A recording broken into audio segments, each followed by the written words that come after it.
الحمد لله رب العالمين والعاقبة للمتقين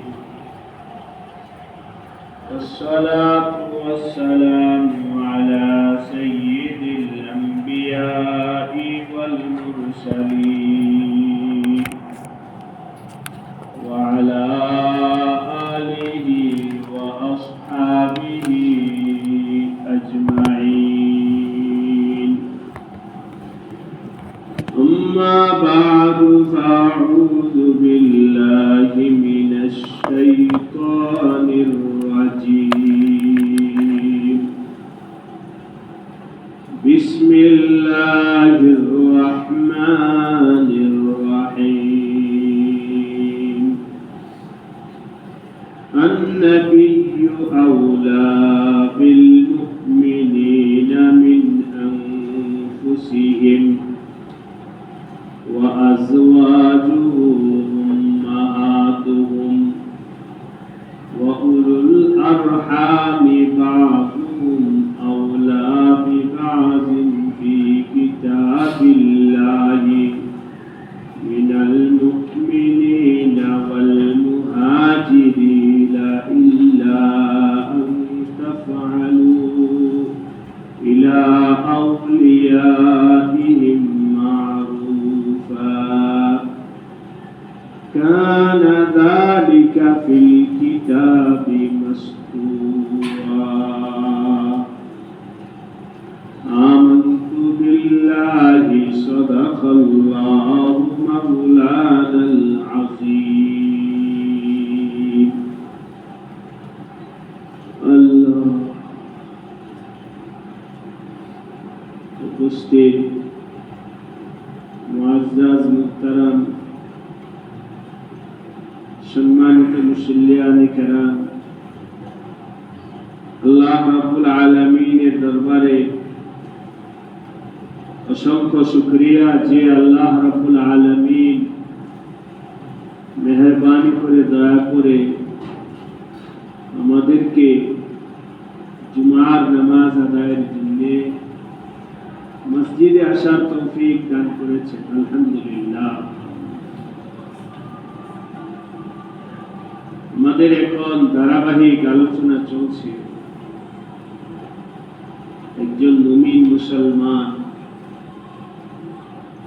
এর নবীর সাথে কতটুকু সম্পর্ক রাখতে হবে এই বিষয়ের উপরে আলোচনা চলছে ধারাবাহিক। পবিত্র কোরআনে কারিমের সূরাতুল আহজাবের 4 নম্বর আয়াতে আল্লাহ পাক আন-নবিয়্যু আওলা বিল মুমিনিন, নবী মুমিনদের কাছে সবচেয়ে বেশি নিকটতম, একেবারে নিজের আপন থেকে আপন ব্যক্তি হলো নবী। নিজের মা বাবা থেকেও বেশি আপন নবী, ছেলে মেয়ে থেকেও বেশি আপন নবী, স্ত্রী বন্ধু বান্ধব দুষ্ট আহবাব সবার থেকে বেশি আপন নবীকে বানাও। এমনকি মিন আনফুসিহিম, নিজের থেকেও আমি আমার কাছে যতটুকু আপন তার থেকেও আরো বেশি আপন। এই কথাটা আল্লাহ পাক বলেছেন কোরআনে কারীমের অন্য আয়াতে আছে মা কানা মুহাম্মাদুন আবা আহাদিম মির রিজালিকুম ولكن رسول الله وخاتم النبيين। শোনো, মুহাম্মদ তোমাদের কোন পুরুষের পিতা নয়। কেন? আপনারা জানেন আমাদের নবীজি পুত্র সন্তান ছিল, কিন্তু শৈশবেই মারা গেছে। ওনারা প্রাপ্ত বয়সের হতে পারে, তাদের বিবাহ শাদীর বয়সও হয়নি, এর আগেই নবীজি পুত্র সন্তানরা দুনিয়া থেকে বিদায় নিয়েছে। হ্যাঁ, নবীজি কন্যা সন্তান 4 জন এবং 4 জনের বিবাহ শাদী হয়েছে। বিশেষ করে সাইয়্যিদাতুন নিসাই আহলিল জান্নাহ হযরত ফাতেমা রাদিয়াল্লাহু তাআলা আনহা তো সন্তান হাসান হুসাইন, এবং সেই হাসান হুসাইনের মাধ্যমে এখনো নবীজির ওই বংশের এই ধারাটা এখনো দুনিয়াতে অবশিষ্ট আছে। যাই হোক, সেদিকে আমি যাব না। আল্লাহ পাক বললেন, তোমাদের কোন পুরুষের পিতা না, রক্ত মাংসে এবং নসবের দিক থেকে নবীজি আমাদের বাবা দাদা কিছু। নবীজির সাথে বংশ এবং রক্তের দিক থেকে যদিও পিতা পুত্রের কোন সম্পর্ক নেই, কিন্তু ওয়ালাকিন রাসূলুল্লাহ, তার সাথে আমাদের ঈমানি সম্পর্ক, তার সাথে আমাদের আখিরাতের সম্পর্ক, তার সাথে আমাদের নাজাতের সম্পর্ক, তার সাথে আমাদের জান্নাতের সম্পর্ক। ওয়ালাকিন রাসূলুল্লাহ, তিনি আল্লাহর রাসূল, এটা মেনে নাও। যদি এটা মানো তাহলে তুমি মানো, যদি এটা মানো তাহলে তুমি মুসলমান, যদি এটা মানো তাহলে তুমি জান্নাতি। আর যদি মুহাম্মদকে রাসূল হিসাবে মাইনা না নিতে পারো, না তুমি মুসলমান হইবা, না তোমার ইসলাম হবে, না তোমার জান্নাত মিলবে। সুতরাং ভাই দোস্ত, আমি আপনাদের কাছে একটা প্রশ্ন ছেড়ে দিতে চাই, জান্নাত পাওয়া এটা কি কোনো বংশের সাথে সম্পর্ক না ঈমানের সাথে? আমরা জানি হযরত নূহ আলাইহিস সালাম এর ছেলে কিনান বংশের ছেলে ছিল, নিজের রক্ত মাংস তার ভেতরে ছিল, কিন্তু রক্ত মাংসের ছেলে হওয়া সত্ত্বেও নূহ আলাইহিস সালাম এর পুত্র কিনান জান্নাতি নয়, বরং সে জাহান্নামী। সে জাহান্নামী। কিন্তু এর ব্যতিক্রম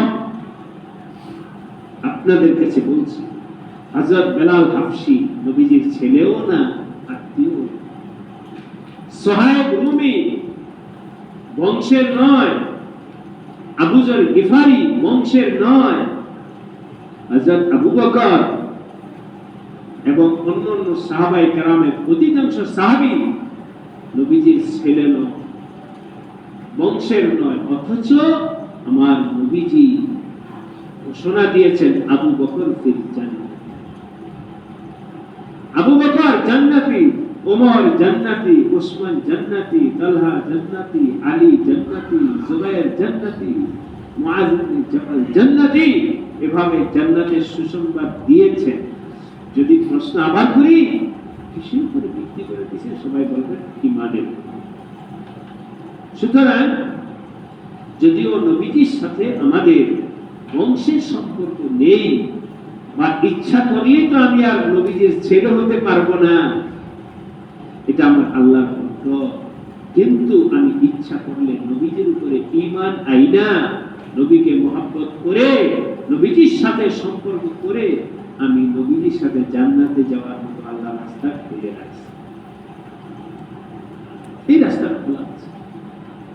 অতএব আমার আপনার সকলের জন্য জরুরি হলো নবীর সাথে মহব্বত। মহব্বত কিভাবে বানাবো?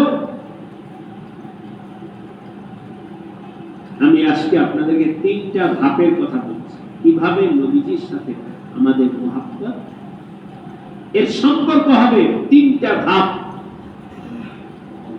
1 নাম্বার, আমার ঈমান এবং একই পয়দা করতে হবে। দুনিয়া এবং আখিরাতের লাইনে নবীজি যা বলেছেন, যা করেছেন, নবীজি যা বলেছেন, যা করেছেন, এর মধ্যে আমার আপনার খায়ের এবং কল্যাণ আছে। এই একই বিশ্বাস আমাদের রাখতে হবে।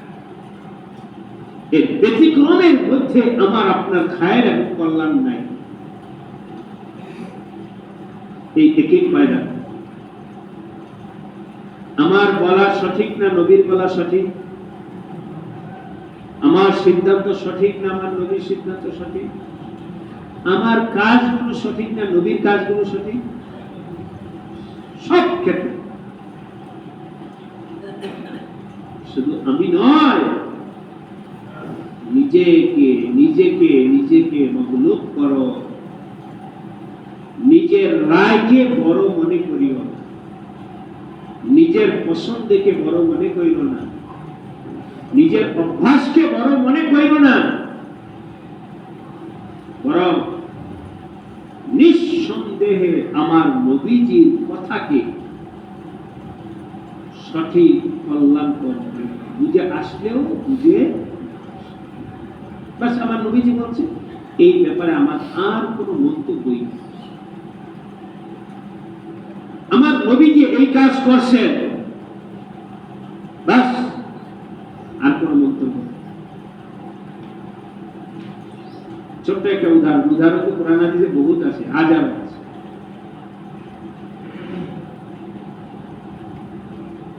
নবীজি যখন মদিনা শরীফে হিজরত করে গেলেন, যাওয়ার পর কিছুদিন আল্লাহ পাকের হুকুম ছিল বাইতুল মুকাদ্দাস, এখন যেটা ইসরায়েল ইহুদিদের দখলে, এই বাইতুল মুকাদ্দাসের দিকে ফিরে নামাজ পড়া। এটা আল্লাহ পাকের হুকুম ছিল। এখন আপনারা খেয়াল করলে বিষয়টা স্পেস লাগবে। বর্তমানে ভৌগোলিক ভাবে যারা মদিনায় আছে, তারা দিক হিসাবে কেবলা হলো দক্ষিণ দিক। যারা মদিনায় আছে, মদিনা শরীফ থেকে কেবলা কোন দিকে? তাহলে মদিনাবাসী নামাজ পড়েন কোন দিক হয়ে? আর বাইতুল মুকাদ্দাস একেবারে তার উল্টা, তার উত্তর। নবীজি হিজরত করার পর 16 কিংবা 17 মাস আল্লাহ পাকের হুকুমে উত্তর দিকে ফিরে নামাজ পড়ছে। উত্তর দিকে যেহেতু বাইতুল মুকাদ্দাস, ওই দিকে ফিরে নামাজ পড়ছে। এটা আল্লাহ হুকুম ছিল। 17 মাস পর মদিনায় গিয়া মসজিদে কেবলা টাইম দেখছে। এটার মর্ম এটাই, নামাজে থাকা অবস্থায় আল্লাহ পাকের হুকুম আসছে, তুমি উত্তর থেকে দক্ষিণের দিকে কেবলা ঘুরে নাও। এই হুকুমটা আসছে এক বর্ণনা অনুযায়ী জোহরের নামাজের সময়, আর এক বর্ণনা আসরের নামাজ। যেটাই হোক, নবীজি 2 রাকাত নামাজ হইছে উত্তর দিকে ফিরে, এমন অবস্থায় নামাজে আল্লাহ পাকের হুকুম আসছে। নবীজি বিলম্ব না করে নামাজের মধ্যেই ঘুরে গেছে। এই না যে আচ্ছা এখন কইরা দিই না, এখন আল্লাহ হুকুম আসছে, এখনই করতে হবে। ফলে 2 রাকাত, ওই জোহরের নামাজটা বা আসরের নামাজটা 2 রাকাত, প্রথম 2 রাকাত করেছেন বাইতুল মুকাদ্দাসের দিকে ফিরে, আর বাকি পরের 2 রাকাত করেছেন বাইতুল্লাহ অর্থাৎ দক্ষিণ দিকে ফিরে। একই নামাজে একই মসজিদে 2 দিকে ফিরে নামাজ পড়ছে। এই জন্য ওই মসজিদটাকে বলা হয় মসজিদে কিবলা। যারা গেছেন তারা দেখে আসছে, নবীজি পড়ছে। এখন এই মসজিদে যারা নামাজ পড়ে গেছেন, যাইতে তো অন্য মসজিদে, যেমন এখানে আপনি জুমা পড়ার পরে স্বাভাবিকভাবে বাসায় যাবেন, অন্য মানুষের সাথে দেখা হবে, এই মসজিদে কোনো কিছু ভালো লাগবে বা খারাপ লাগবে এগুলো আপনি আরেকদিকে বলবেন।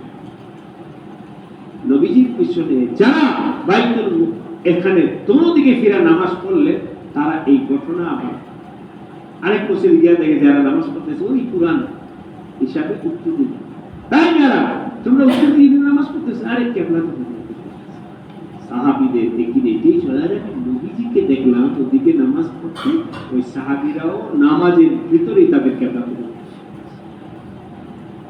কেন? কে করছে? নবী।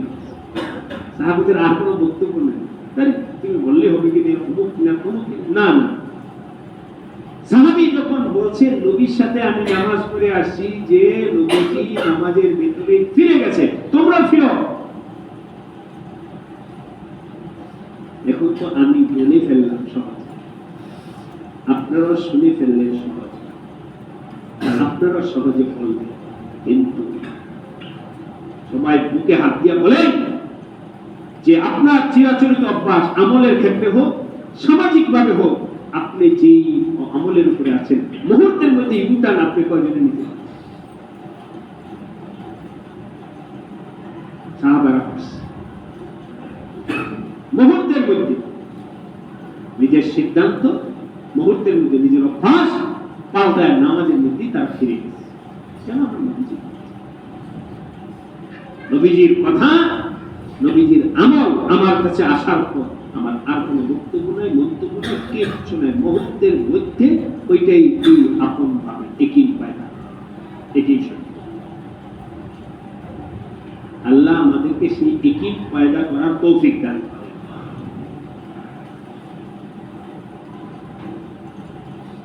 মজলিসের কথা হইতেছে, আছেন কিছু বান্দা আমি পেয়েছি, নেগেটিভও পাইছি, পজিটিভ। মজলিসে চলতে গিয়ে মজলিসের কথা হচ্ছে একদিকে, আলোচনা হয়েছে ভাই আপনারা যেটা বলছেন এটা সুন্নতের খেলা, তাই আচ্ছা এই বাদ দিন, আমার নবীজি যেটা বলছেন এরপর আর কথা নাই। মানুষ আছে কি নেই? সবাই চুপ কর, বাদ দাও। আমার নবীজির কথা যেহেতু আসছে, এটা হলো মুমিনের জন্য এক নম্বর একই ফায়দা। নবীজির সাথে সম্পর্ক করা এক নম্বর ধাপ হলো আমার নবীজির কথা এবং কাজকে একইদের সাথে গ্রহণ করা, যেটার সাথে এটা দেখা হয়ে গেছে, আর কোনো কথা নাই, মন্তব্য নাই, কিচ্ছু। এক নম্বর। দুই নম্বর আজ হলো ওই কাজটা শুরু করে দেবে যেটা নবীজি বলছে, যেটা নবীজি করেছেন, ওই কাজটা শুরু, আর তোমার অভ্যাসটা বাদ দিতে না। এখন থেকে আমি বাম হাতে চা খাবো, বাম হাতে পূর্বের অভ্যাস অনুযায়ী কাপটা চলে গেল, মুহূর্তের মধ্যে আবার ডান হাতে নিয়ে নিতে আমার নবীজি করতে অভ্যাসটা পাল্টা, অভ্যাস পাল্টাও।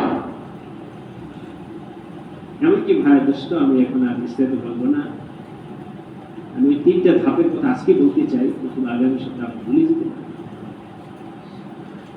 আমাদের আল্লাহওয়ালা বুজুর্গানের দিন বলছে, অনুশীলন হিসাবে বলছে, আমাদের এই আলোচনা শুধু আলোচনার জন্য নয়, জিন্দেগি পাল্টানোর জন্য, আমলের জন্য।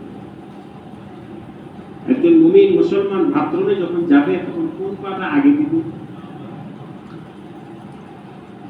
মসজিদে যখন যাবে তখন কোন পা? কেউ ভুলে পূর্বের অভ্যাস অনুযায়ী মসজিদে বাম পা আগে দিয়ে ফেলছে, ঢুকে গেছে, ঢোকার পরে মনে আসলো জামা পড়েছে, এখনই বের অনুশীলন খুঁজো, তামরিন খুঁজো, জিন্দেগি কিভাবে পাল্টাতে খুঁজো, বের হও। ওই মসজিদের গেটে ভিতরে ঢুকে আবার বের হয়েছে, আবার বের হয়ে ডান পাও দিয়ে এবার ঢোকাটা কি আছে, তাহলে ভুলটা মুহূর্তের মধ্যে কি করলাম? এইটাই ধৈর্যের তরতিব। এটা না যে যা আছে তো ঢুকে গেছি সামনে থেকে করবো না, সামনে ঢুকে আবার উঠা। আজকে যদি এখনই যদি আপনি সংশোধন করে নেন, আবার সামনের বার আসলেই মনে হবে আমি তো একবার ভুল করে আপনার আবার বেরিয়েছি, ওই কথাটা আপনাকে মনে করে। সুতরাং এখনই সংশোধন করেন নিজের অভ্যাস, বের হন, বের হয়ে আবার নবীজির তরিকায় প্রবেশ করেন। বাথরুমে চলে গেছেন, বের হন, বের হয়ে আবার নবীজির তরিকায় প্রবেশ করেন।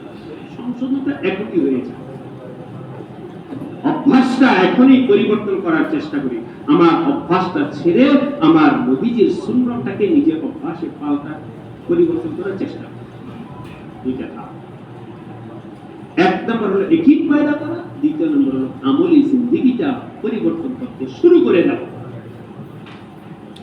দুই, আল্লাহ আমাদেরকে এই দুইটা ধাপে উত্তীর্ণ হওয়ার তৌফিক দান করেন। যখন আল্লাহ পাকের ফজলে কোন মুমিন মুসলমান পুরুষ মহিলা এই দুইটা ধাপ উত্তীর্ণ হবে, তো আল্লাহ পাকের পক্ষ থেকে একটা নিয়ামত আসবে। নিয়ামত থেকে শুরু করতেছে, ওইটা যেন আল্লাহ ভাই দোস্ত লিখে রাখেন, কষ্ট করে বলুন। ওই কাজের সাথে আপনার অনাবিল একটা শান্তি পয়দা হবে। এখন ওইটাই ভালো লাগে। কোনটা ভালো লাগে? আমার নবীজিটাই, এই কাজটাই ভালো লাগে। এর ব্যতিক্রমটা আপনার কাছে খারাপ লাগা শুরু হয়ে গেছে। ওয়ালাকিন্নাল্লাহ হাব্বাবা ইলাইকুমুল ঈমান ওয়া যায়্যানাহু ফি কুলুবিকুম, এইটার নাম হলো মহব্বত। এই যে এখন মহব্বত আসছে, মানে নবীজির কাজটা ভালো লাগা, এটার নাম কি? এই মহব্বতের কথা বলছে নবীজি। কি শোনেন, বহু হাদিসে বিভিন্ন ভাবে ব্যক্ত হয়েছে, মান আহাব্বা সুন্নতি ফাকাদ আহাব্বানি ওয়া মান আহাব্বানি কানা মাই ফিল জান্নাহ। নবীজি বলেন, যে কোনো ব্যক্তি আমার সুন্নতকে মহব্বত করে, আপনাদেরকে জিজ্ঞাসা, মহব্বতটা কয় নম্বর স্তর? 3 নম্বর। এই বিষয়টা যখন আপনাদের বুঝে এসে গেল, তখন সমস্যার সমাধান। একজনের নবীকে মহব্বত করে, নবীজির সুন্নতকে মহব্বত করে, আমল করে না, এটা মহব্বত? এটা দাবি। এটা মহব্বত নয়, সেটা কি? দাবি। আমি নবীকে মহব্বত করি, এটা তোমার দাবি। আসল প্রমাণ হবে 1 নম্বর ইয়াকিন পয়দা করো, 2 নম্বর আমল করো। আমল করার পরে যেই মনের হালাত পয়দা হবে, ওইটার নাম মহব্বত। যে ব্যক্তি আমার নবীর সুন্নতকে মহব্বত করবে, নবীজি বলেন সেটা আমাকে মহব্বত করে। আর যে ব্যক্তি আমাকে মহব্বত করলো, কানা মাই ফিল জান্নাহ, আল্লাহ পাক তাকে আমার সাথে জান্নাত। আজকে একটা বলতে পারি কঠিন একটা মাসআলা বলে, বিষয় বলে, যদি আপনার বুঝে থাকে, আল্লাহ চাহে তো সমাধান পেয়েছে। বাংলাদেশের মানুষ নবীকে মহব্বতের দাবিদার অনেক আছে। নবীকে মহব্বতের দাবিদার অনেক আছে। আশিকে রাসূলের দাবিদার অনেকে আছে, তবে সেটা হলো প্রমাণ। দাবি তোমার যে নবীজির মহব্বত আছে, প্রমাণ কি বলো? প্রমাণ কি?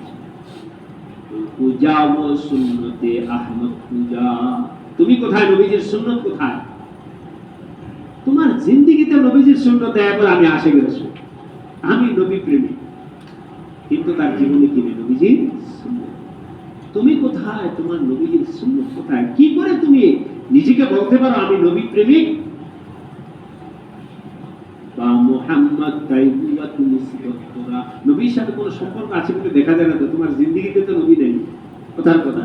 তোমার মসজিদে যাওয়ার সময় নবী নেই, তুমি নবীজির তরিকায় যাও না। তোমার ঘরের মধ্যে নবীজির সুন্নত নাই, তোমার শরীরে নবীজির সুন্নত নাই, তোমার দাম্পত্য জীবনে নবীজির সুন্নত নাই, তোমার বাজারে নবীজির সুন্নত নাই, তোমার লেনদেনে নবীজির আখলাক নাই, সুন্নত নাই, সমাজে নাই, কোথাও নাই। কিভাবে তুমি বলো যে আমি আশিক নবীর উম্মত? দাবিটা রাজার মেয়েকে বিবাহ করা, ওই দাবিতে দুষ্ট কাজ। আল্লাহ পাক আমাদের সবাইকে এই তিনটা স্তর উত্তীর্ণ হওয়ার তৌফিক দান।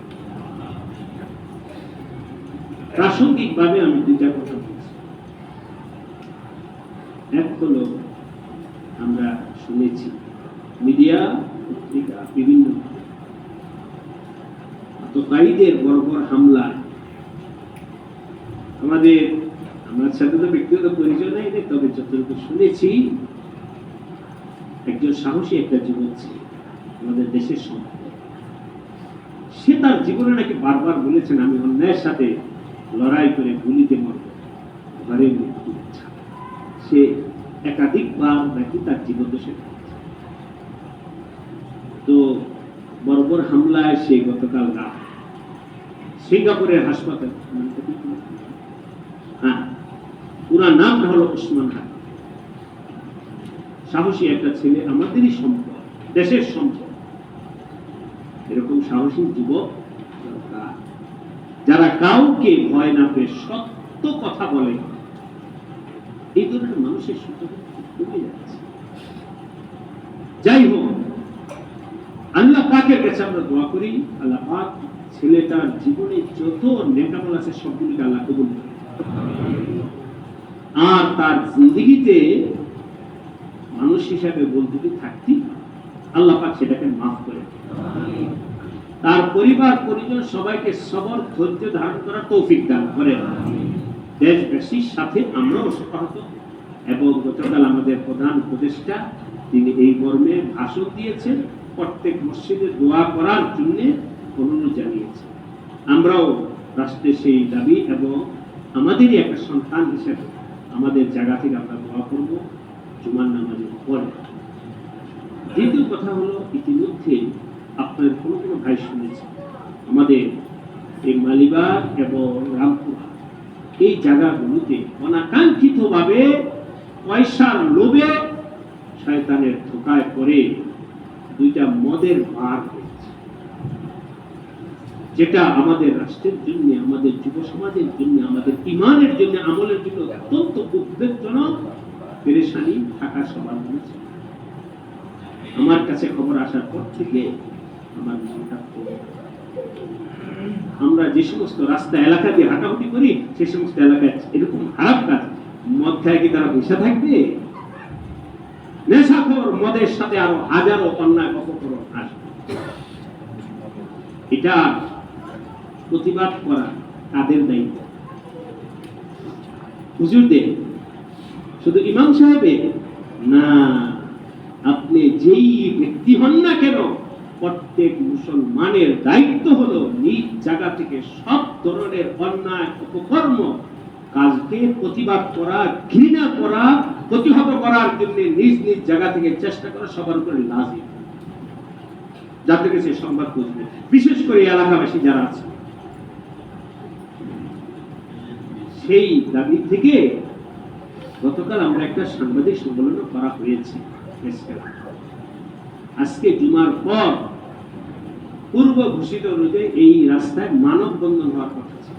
সরকারের কানে যেন মানববন্ধনের মাধ্যমে চলে যায় যে এখানে একটা মন্দ কাজ হচ্ছে, কোন বিশৃঙ্খলা নয়, শান্ত সুষ্ঠু ভাবে মুসলমান জানাবে যে আমরা এটা প্রতিবাদ চাই, সরকার যেন আমলে। এই জন্য একটা মানববন্ধন এর মশওয়ারা এবং ঘোষণা হয়েছে।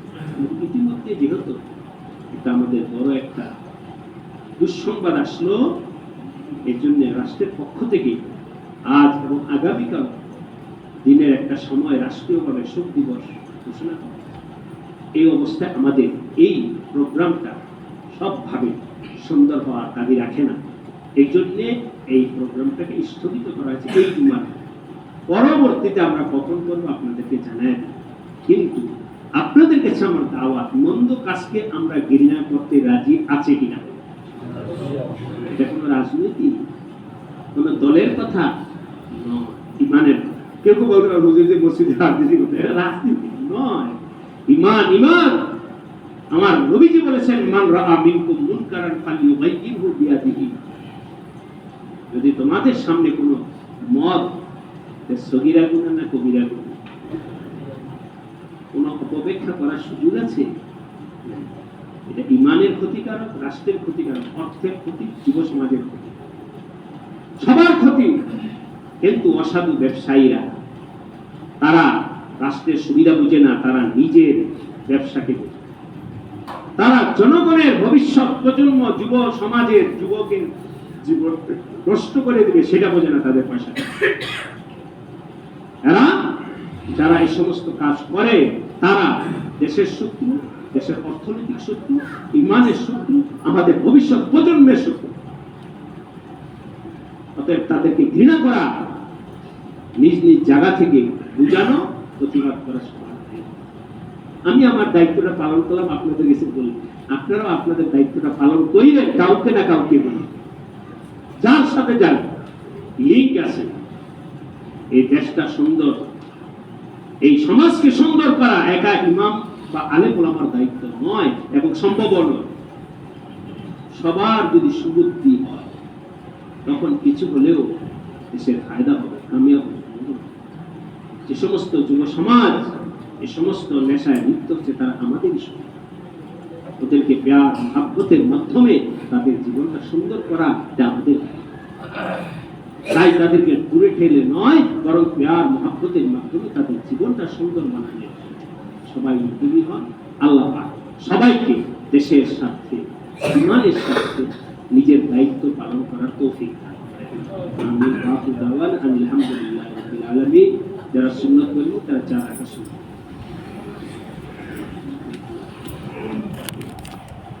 ভাই সবাই সামনের লাইনটা পূরণ করি, সামনের লাইনটা পূরণ করে